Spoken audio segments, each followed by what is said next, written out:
Welcome to Yoli's, the OG when it comes to pancit palabok. Let's go!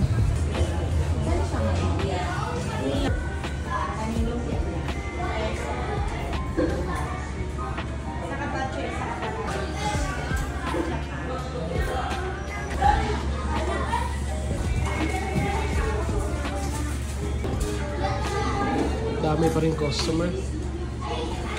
So ngayon is 1 o'clock. Lalo na mamaya. Ayan tao. Ayan. Pagpatak ng 3 PM onwards to, dami na. So while waiting sa order namin ng palabok, let's try the lumpiang gulay first. First bite, bismillah.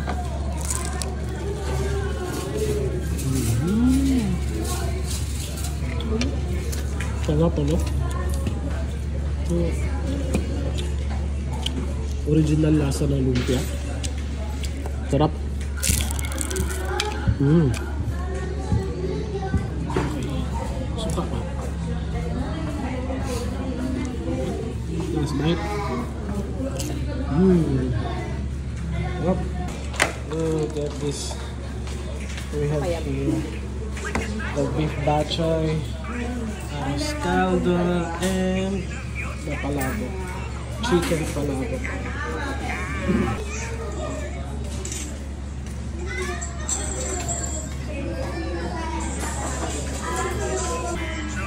So, ito yung kanilang chicken arroz caldo with native chicken, and of course hindi mawawala yung egg. Paborito ng anak ko pa. Ito na yung palabok nila na chicken. Maalala ko, high school pa ako. That was 2002. Ang tagal na nun, pero andito na yung Yoli's palabok. Sarap yun ito.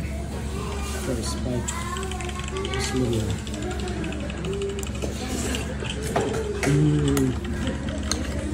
Sarap.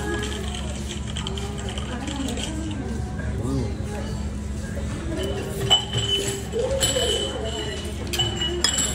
Dami yan. Itlog. Look at that. Overloaded. So this time, ang kanilang beef bachay. Napakasimple lang yun. Yung broth, chicken broth. Napakalinis. Okay, sabaw muna, bismillah. Sarap to sa maulan ng panahon. Masasarap ito pag may super black pepper.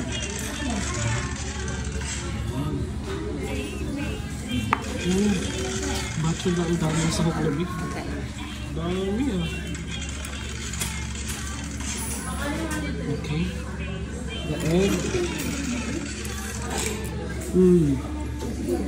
Sarap. Tapos yung beef.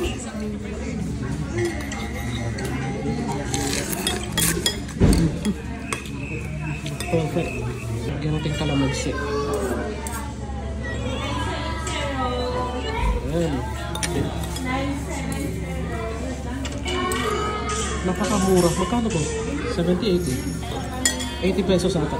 Isang bowl. 85? 85 ang beef? Basta ganun. 80 to 85. 70 pesos. Goods na.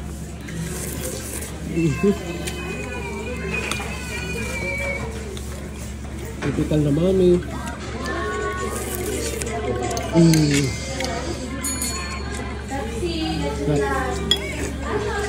Wow. Sarap. Tapos yung arroz caldo nila. Napakasimple lang. Pero yung lasa nito matitikman nyo lang. Okay. First bite. All for food. Alam mo yung arroz caldo na ginawa ng lola niya. Tapos may lagnat. Napaka-perfect nito.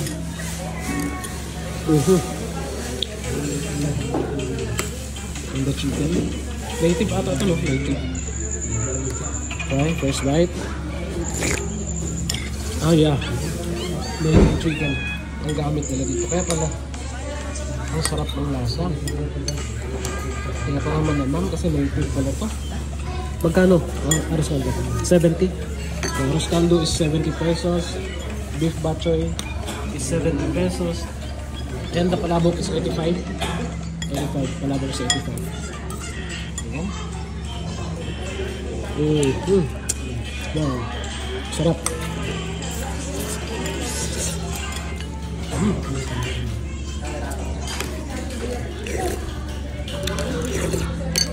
Sarap.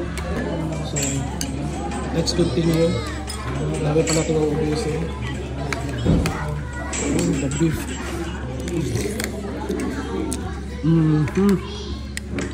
Sarap ng sabaw.